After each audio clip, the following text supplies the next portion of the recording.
자, 오늘 말씀드릴 내용은 오늘 더운데 여러분들 근데 이게 이 안에 들어오니까 사람이 많다. 밖에 있을 때는 아니 차가 뭐 어쩌게 해갖고 뭐 2,500명에서 3,000명 사이라고 하더니 뭐 별로 보이지도 않아요. 그래서 나는 어디서 빠졌나 이랬거든.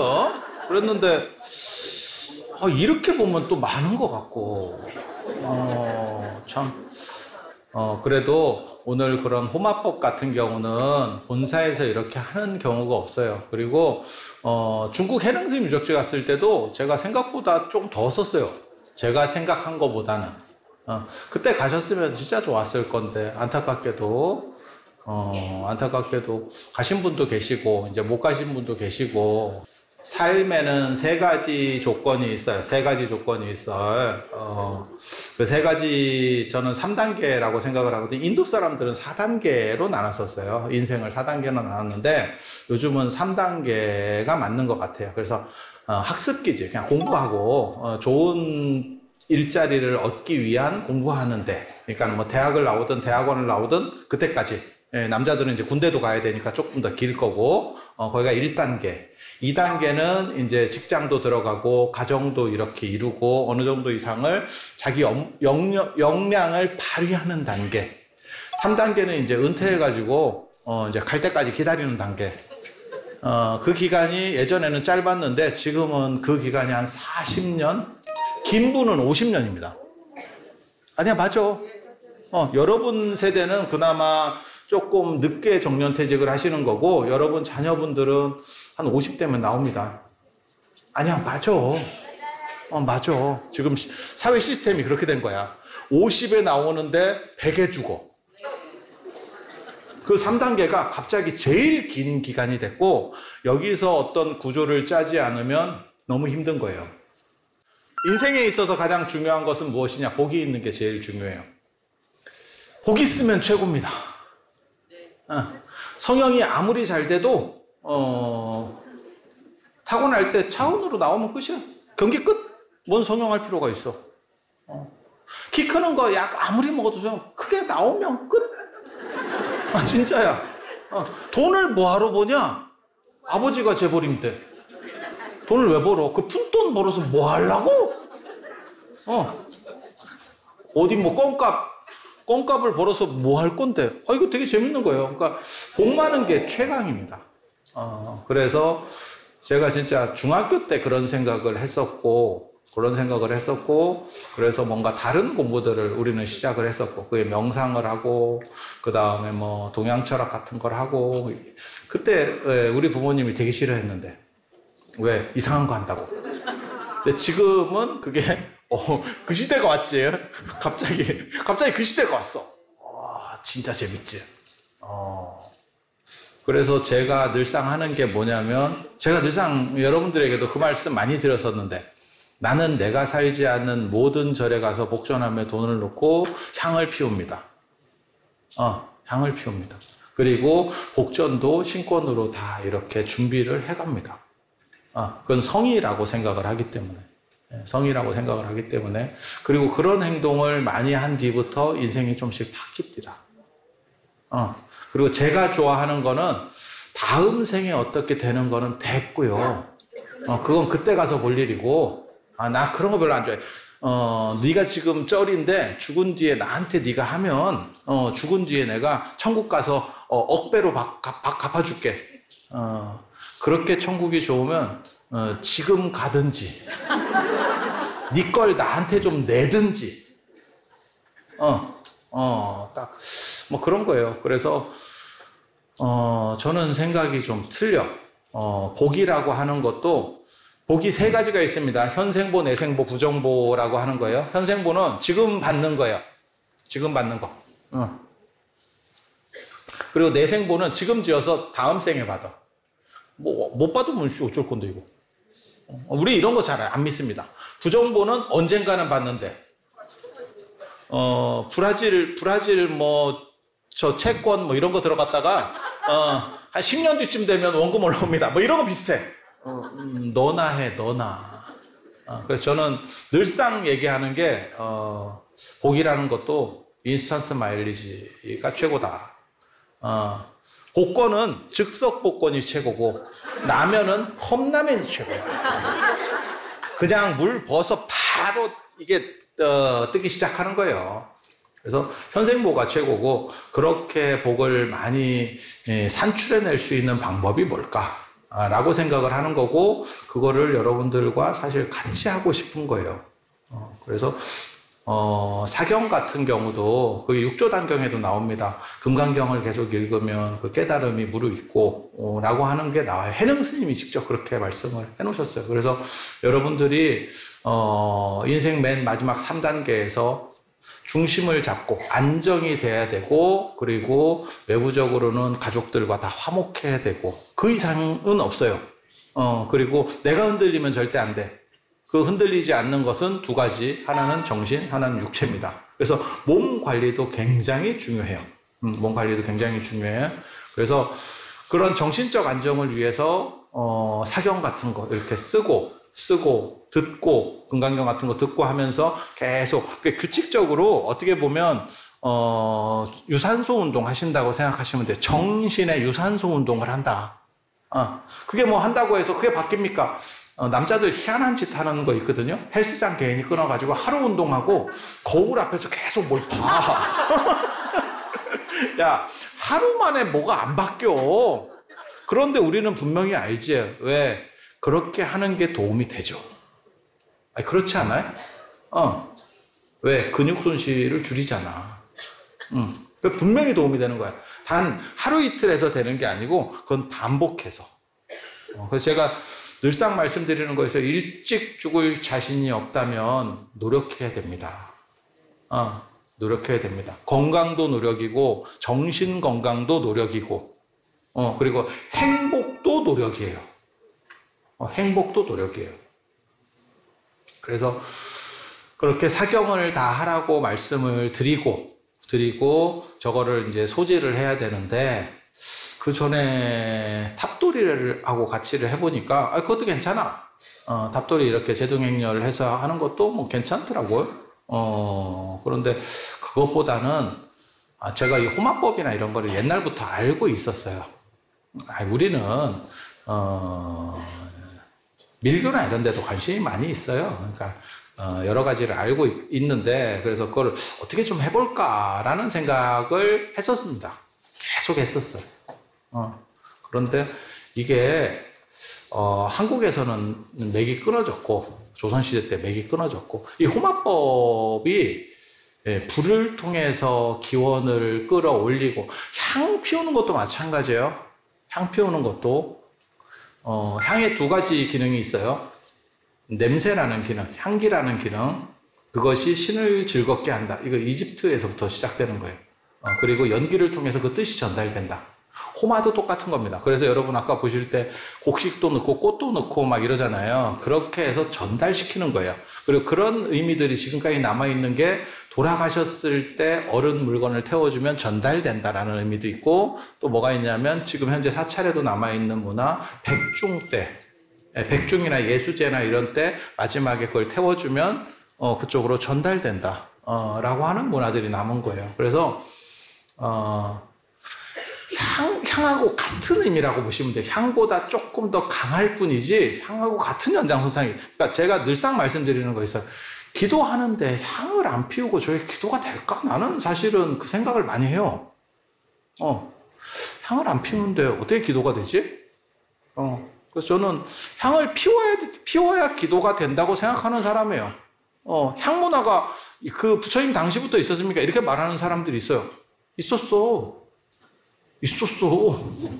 뭔 헛소리야. 있었어. 그래서 부처님의 인도에 가보면, 인도에 여러분들이 가보시면 부처님께서 오래 사신 데는 전부 다 열의 향실이라고 불러요. 부처님을 생각해서 향연기가 끊이지 않는 곳. 불교 안에서도 향 이야기가 나오고요. 그 다음에 불탑 숭배랑 관련해서 불상이 나오기 전에 탑이 신앙의 중심이었었어. 그런데 거기에도 보면 율장에 보면 향 공양에 대한 이야기가 나옵니다. 향 공양에 대한 이야기가 나와요. 꽃하고 향 이야기가 나와요. 그리고 오늘날까지 스님들이 사시 기도를 할 때 향화청을 합니다. 향화청. 향과 꽃으로 청한다는 뜻이에요. 그래놓고 지는 향을 피우지 말래. 이게 무슨 개똥 같은 소리야. 그러면 뭐하고 똑같은 거냐면, 그게 말로만 하는 거예요. 뭐하고 똑같냐면, 불 한다고 해서 불이 붙냐? 불이라고 억번을 얘기해봐라. 불이 붙나? 근데 자기는 향화청이라고 해놓고 안 피우지 말래. 그럼 부처님이 오냐? 향과 꽃으로 청한다는 뜻이에요. 향과 꽃으로 청한다는 거야. 그리고 제사 지낼 때나, 그러니까는 여기서, 사십구제나 천도제 할 때는 향연청이에요. 향 연기를 가지고 청하는 거예요. 그래서 그렇게 내려왔던 거고, 그게 유교에도 반영이 돼서 모든 제사의 앞에 향이 들어가는 거예요. 그래서 향문화 굉장히 중요한 거예요. 그러니까 향은 생략 대상이 아니다 라고 내가 늘상 얘기하는 거예요. 그러니까 초는 생략 대상이에요. 왜냐면 그건 밝히는 거거든. 전기 쓰면 되나. 대체 향은 뭘로 대체할래? 그래서 저 같은 경우가 지금 꼭 이제 집에서 요즘은 밀폐, 이게 한옥 건물은 환기가 잘 되기 때문에 연기나 이런 데에 대한 별 그게 없어. 근데 한옥, 일반 아파트나 이런 데서는, 원룸이나 이런 데서는 사실은 연기에 대한 거부감이 있는 분들도 있어. 그래서 제가 뭘 만들려고 하냐면 향기 캡슐을 만들어서 대체해서 쓸 수 있게, 연기는 없고 기도 시간에 터트리면 한 1시간 정도 향이 유지가 되게, 별로 어렵지 않아. 향 캡슐을 만들어 가지고 이렇게 기도할 때 한번 싹 누르면 그 탁 터지고, 그럼 기도하고, 방향제까지 아예 딱 쓰게, 그런 생각을 하고 있어요. 왜? 생략할 수 없기 때문에 대체제를 만들려고 하는 거예요. 그런데 이제 스님들은 되게 놀라운 게, 생략할 수 없는 건데도 불구하고 자기가 불편하면 없애, 그거를. 그러니까 세상에는 없앨 수 있는 게 있고, 없애면 전체가 무너지는 게 있다니까? 그러니까 이런 건물의 기둥들 봐봐. 이 중간 기둥이나 이런 것들은 사실 조금 없어도, 하나 정도 빠져도 괜찮을 거야. 없어도 되는 게 있고, 중심 기둥에 걸리잖아요? 그걸 빼면 산풍 됩니다. 산풍이 됩니다. 제가 볼 때 향은 중심 기둥이에요. 중심 기둥이에요. 그래서 제사나 모든 동아시아 종교 의례에 다 들어가 있는 거예요. 그래서, 그리고 호마법도 사실은 좀 확장판의 향문화라고 보셔도 큰 문제가 없습니다. 그리고 이 밀교가 되게 재밌어요. 이제 호마법 같은 경우는 밀교를 해서 4가지, 이게 인도니까 4가지예요. 제가 늘상 얘기하잖아요. 이게 사진법 체계라고. 인도는 사진법을 썼기 때문에 사가 들어간다고. 그래서 증익, 그 다음에 식재, 재앙을, 일본이 식재, 재앙을 소멸하고, 모든 나쁜 것들은 다 없애버리고, 그 다음에 증익, 좋은 것들은 다 늘려주고. 그거 되게 좋은 거 아니에요? 식재하고 증익이 부처님 말씀으로 얘기하면 딱 그거지. 부처님께서 그 말씀 하시거든요. 제가 늘상 얘기하는 거예요. 불교 얘기할 때. 불교를 믿으면 뭐가 좋으냐? 아직 생기지 않은 좋은 것들은 생겨나고, 이미 생긴 좋은 것들은 늘어나고, 이미 생긴 나쁜 것들은 줄어들고, 아직 안 생긴 나쁜 거는 생기지 않는다. 이거 사실 조금 복잡한 것 같아도, 햇빛 쪽으로 가면 어두움이 사라진다. 딱 그거예요. 딴 거 없어. 밝은 쪽으로 가니까 어두움은 줄어드는 거지. 이건 맛보기니까. 그렇게 생각하시면 돼. 별로 어려울 거 하나도 없어. 그래서 식재하고 증익, 재앙을 소멸시키고 그 다음에 이익을 증대시킨다는 건 딱 그거예요. 그리고 경애라고 하는 것은 경애한다. 서로 화목하고 존중하고, 이렇게 어떻게 보면 굉장히 중요한 것 같아. 지금 세상에서는 내가 잘 되는 것도 좋지만 내 주변과 더불어 되는 게 상당히 좋은 거거든요. 같이, 물론 내가 조금 더.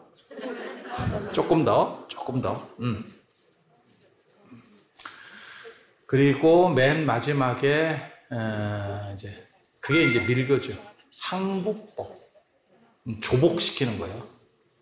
밀교의 특징은 현교는 일반 대승불교하고 밀교하고 그 차이가 뭐냐면 일반 대승불교는 좋은 게 좋은 거라고 좋은 것만 얘기해줘. 그러면 이 사람이 안 할 수도 있어. 그래서 밀교 같은 경우는 항복, 조복 이런 게 나오는 것도 사실은 그런 어떻게 보면 강제적으로라도 끌고 가겠다. 좋은 대로 끌고 가겠다라고 하는 거예요. 그래서 여러분들은 좋은 에너지들을 많이 받고 혹시라도 잘못했을 때 여러분들이 강제로라도 잘 진행될 수 있도록 해주는 게 그런 밀교의 안전장치라고 보시면 돼요. 그러니까 나쁜 게 아니고 나쁘게 겁을 주는 게 아니고 좋은 쪽으로 인도하기 위해서 겁을 주는 것.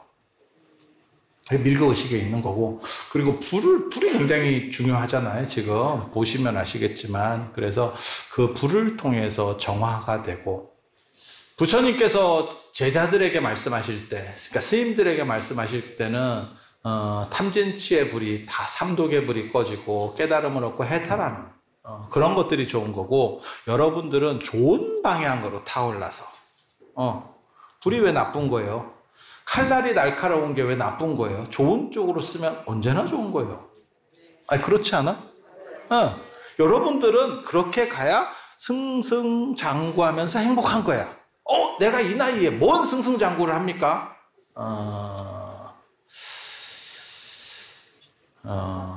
경로당에서 고스톱을 쳐도 따야 재밌는 거야. 그게 승승장구다. 무슨 다른 게 있는 줄 알아?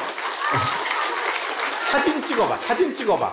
누구는 똑같이 비슷하게 찍었는데 누구는 좀 더 이쁘게 나오고 누구는 좀 거지같이 나오고 하필 눈을 감았는데 그때 찍고. 그 차이가 승승장구야. 그거는 인생 끝날 때까지 필요한 겁니다. 끝날 때까지. 그래서 좋은 불길을 가지고 있어야 되고, 너무 불길이 꺼지면 사람이 이렇게 너무 이렇게 고요하고 재미가 없어요. 그거를 이제 선불교에서는 몰잠이라고 하는데, 재미가 없어. 그렇게 되면 안 돼. 인생은 버라이어티고, 모든 인생은 순간의 일회성이에요. 그리고 그 안에서 행복을 찾아야 돼.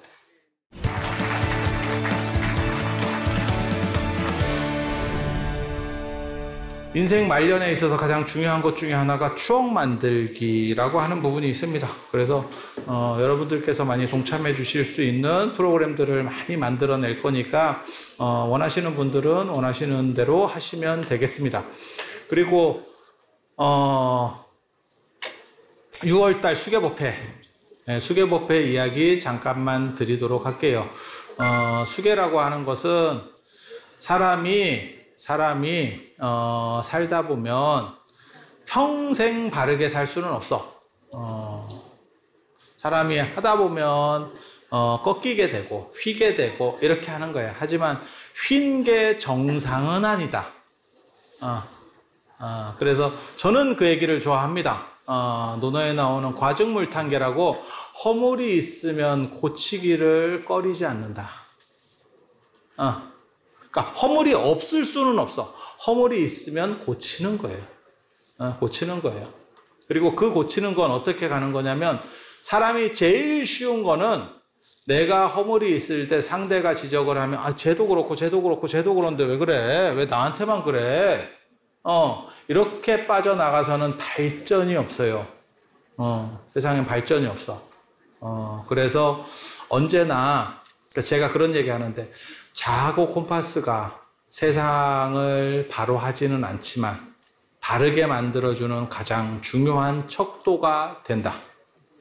그래서 실제로 임금이 무언가를 할 때 자아고 콤파스 이야기들이 나옵니다. 그래서 뭐 금척을 받았다는 둥, 그 다음에 복희 씨나 여화 씨가 자아고 콤파스를 들고 있는 거, 어떤 기준을 정한다라고 하는 거예요.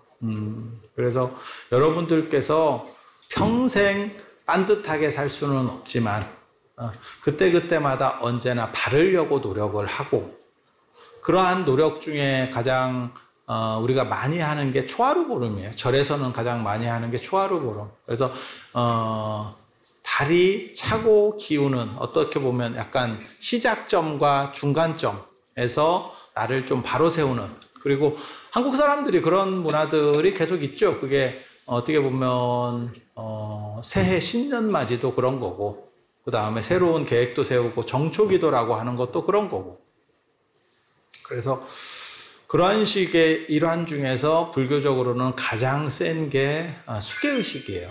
수계의식. 그리고 저희 같은 경우는 무생계라고 하는 지공 스님이 전에 인도에서부터 전하신 아주 묘한 수계법이 있어요. 네, 묘한 수계가 있어요. 그래서 그 무생계 수계를 합니다. 왜 무생계 수계를 하느냐? 지공 스님이 누구냐면 나홍 스님 선생이에요. 그리고 나홍 스님이 북대에 계실 때 화남 혼수 스님이 법을 받고 이 화남 혼수 스님의 법맥이 지금 조계종 전체입니다. 그래서 제가 그런 얘기를 하잖아요. 북대 고우남, 그게 고우남에서 일어났던 사건이고 그래서 고우남이야말로 조계종의 조정, 조계종의 시원지다 라는 말씀.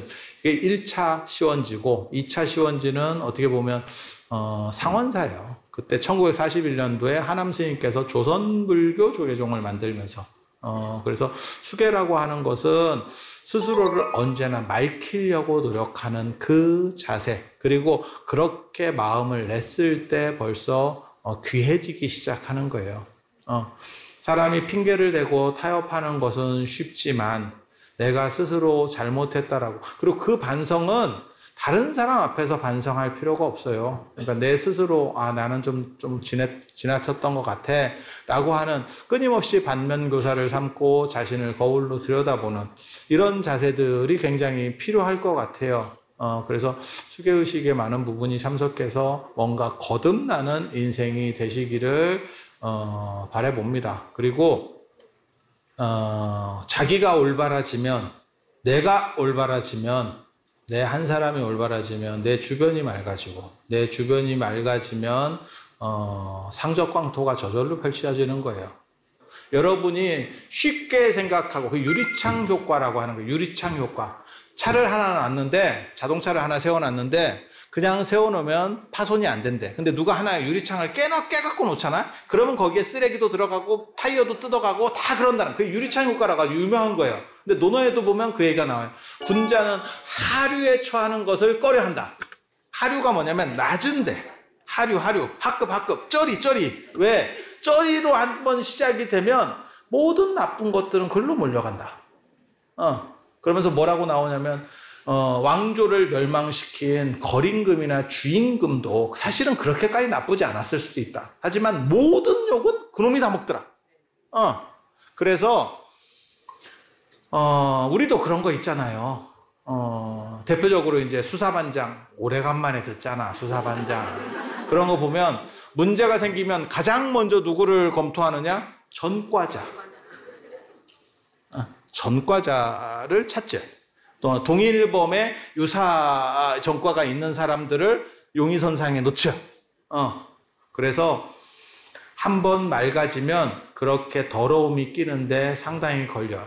마치 뭐하고 똑같은 거냐면 정수기 직원 나와서 소독해 주는 거하고 똑같은 거예요. 청소해 주는 거. 그래서 그 여러분 인생을 누가 청소해 주느냐? 그 수계법회가 청소해 주는 거예요. 그러면 그 뒤로 안 끼느냐? 아니야.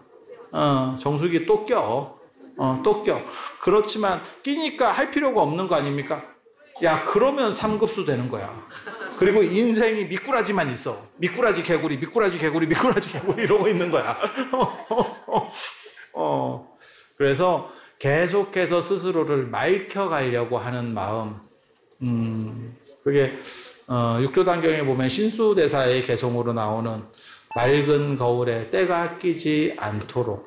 그러면 때가 안 끼느냐? 아니, 그렇게 노력하면서 살아가는 것이 올바른 삶의 가치고 그게 나를 맑히고 세상을 맑히는 방식이 되는 거죠. 그래서 그런 표준 점이 수계법회에 있다. 그래서 그 수계의 공덕이야말로 나를 맑히고 내 주변을 맑히고 그렇게 해서 이게 확장되는 거기 때문에 그렇게 노력하는 것이 그 사람에게 굉장히 큰 공덕이 된다라고 해서 예전 어른들이 계속 그게 반복되는 거예요. 그리고 돌아가신 분 수개첩 어떻게 합니까? 이런 데 갖고 오시면 돼요. 이런 데 갖고 오시면 그쪽으로 소각을 해서 마일리지가 적립될 수 있도록 해드리도록 하겠습니다. 그리고 내 거는 어떻게 합니까? 내 거는 원래는 차곡차곡 쌓아놨다가 화장할 때 갖고 가셔도 되고요. 아니야, 진짜 농담으로 하는 얘기 아니야. 이번에도 얼마 전에 뉴스에서 그게 나왔어요. 그래서 제가 밴드에다가 그 글을 올려주려고 했었는데 뭐가 나왔냐면 조선 초기 무덤이 이렇게 미라로 나왔는데 거기 보면 굉장히 재밌는 게 있어요. 왜? 손톱, 발톱, 이게 주머니가 나왔어. 주머니가 4개가 나온 거야. 오른쪽 손톱, 왼쪽 손톱, 오른쪽 발톱, 왼쪽 발톱. 예전에 양반들은 깎으면 다 모았습니다. 그래서 죽을 때 무덤에 넣어갑니다. 신체 발부는 수지부문. 그렇게 생각해서 유교는 그렇게 생각했기 때문에 그걸 다 정리해서 가지고 가요. 가지고 가.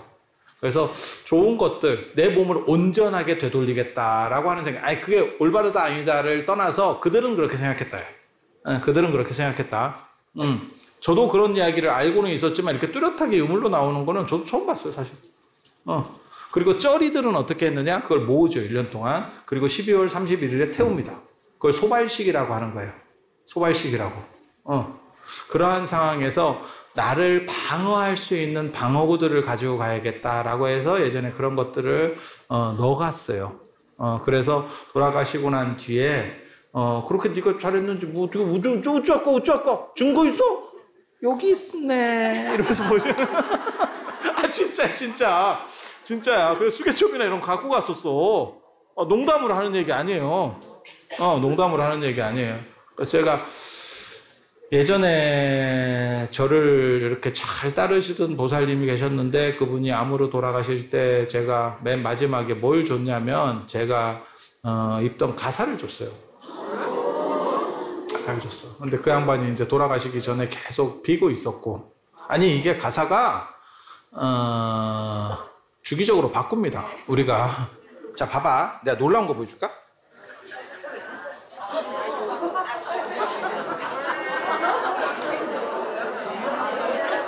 너 눈이 보이니까 떨어졌다고. 지질이 궁상도 떨고 있지. 뭘 얘기하려고 하는 거냐면 가사가 떨어졌으니까 가사값을 못 해주지. 아니 그거 아니고 왜 가사가 찢어졌는데도 너는 바꾸지 않느냐. 올해 제가 종사가 되면서 가사를 전부 바꿔야 돼요. 그러니까 이런 상황에서는 이거 지금 바꿔놓으면 한두 달 만에 이걸 바꾼다. 이게 5월인가 뭐 신청이 있거든요. 그러니까 이게 주기적으로 우리가 몇 년에 한 번씩 가사를 바꿔. 그러면 이게 가사가 남는다고. 쓰던 게. 이렇게 떨어진 것도 있고 안 떨어진 것도 있어. 네. 그러니까는 불과 뭐 쓰자마자 떨어지기 시작하면 바꿔야 되고, 이런 경우는 그냥 버팁니다. 이제 속 모르는 사람은 야, 저 옷차림도 전략인가? 이렇게 생각하는데 그런 거 아니에요. 그런 거 아니야. 그렇게 해서 그렇게 남는 가사들이 있어. 그래서 그분한테 드렸더니 계속해서 이렇게 제가 뭐라고 얘기했냐면 비고 자라 이랬거든. 그래서 비고 자다가 어떻게 할까요? 맨 마지막에 물어봐서 내가 화장하는데 같이 넣어서 관에다가 넣어서 보내드려라. 원래는 그걸 관 위에다가 덮고 뭐 이렇게도 하는데 요즘은 그렇게 잘 안 돼. 그게 화장터에서 그렇게 안 해줘. 승인 안 나. 그래서 넣어라 이렇게 해서 넣었어요. 그래서 마지막 방어 기제들을 생각을 해봐. 내가 외국 여행에 지금 외국 여행 갔다가 내가 낙오가 됐어. 그것도 굉장히 힘든 거고, 유학을 가야 돼. 그러면 굉장히 힘든 거야, 사실은. 왜? 물설고 낯선 데서 자, 내가 어떻게 살았까? 이렇게. 죽은 거는 뜬금없는 유학이다. 왜 갑자기 이게 시작됐지? 이 경기가 왜 갑자기 시작됐지? 이렇게 생각하는 거야. 내가 이거 눈 감았더니, 야, 이거 생각지도 못하게 내가 갑자기 무슨 과테말라에서 살게 됐네? 이런 것보다 더 심한 거야, 지금. 그때 내가 의지할 수 있는 것들이 몇 가지라도 있으면 사람이 힘이 되죠. 그렇지 않을까? 아니, 외국에 이민을 가도 돈만 있으면 괜찮지. 아니, 돈만 많이 갖고 가면 괜찮아. 돈이 없으니까 힘든 거거든. 그래서 그런 방어 기제들을 가지고, 그 방어 기제는 두 가지예요. 하나는 물질적인 거, 하나는 정신적인 거. 그래서 부처님께서 말씀하시기를 네가 죽은 뒤에도 가지고 갈 수 있는 것은 무엇이냐. 그리고 여러분들은 그 가지고 갈 수 있는 것에 대해서 투자를 어느 정도는 하셔야 돼요. 그 분산 투자를 하셔야 돼요. 그리고 그 대상 중에서 어떻게 보면 가장 눈에 보이는 유형적이고 확실한 거, 그게 수계입니다. 6월 수계입니다. 그리고 6월 수계는 내가 생각해도 참 기특하지. 100명 스님을 모시고 한다는 생각을 어떻게 하겠어? 나는 진짜, 난 내가 생각해도 대단한 것 같아. 생각을 해봐.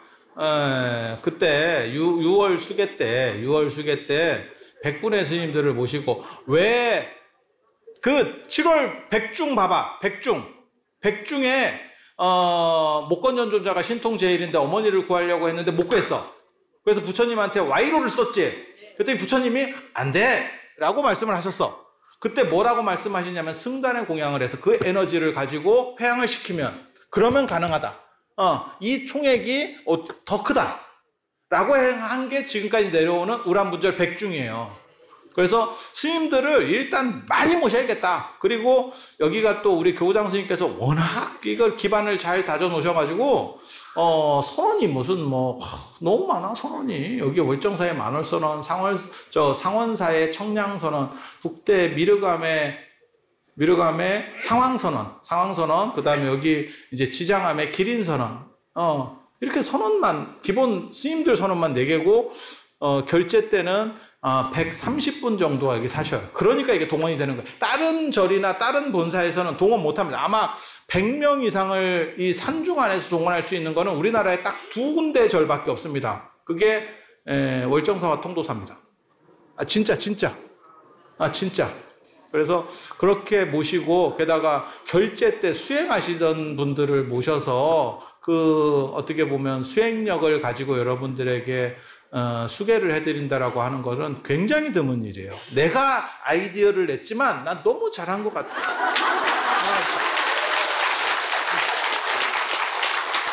그래서 그런 자리에 여러분들이 꼭 오셔서 참석하시면 장엄한 이러한 대중의 힘이라고 하는 거를 느끼실 수 있을 겁니다. 그리고 작년에는 탑을 수리를 하는 바람에 가려놔서 적광전을 보고 못했는데, 올해는 적광전을 보고 정자세로 해서 계획을 세우고 있습니다. 그래서 많은 분들과 더불어서 동참하셔서 좋은 이익과 과보, 그리고 부처님의 가피와 행복을 누리실 수 있었으면 하는 바람을 가져보면서 이상 마치도록 하겠습니다.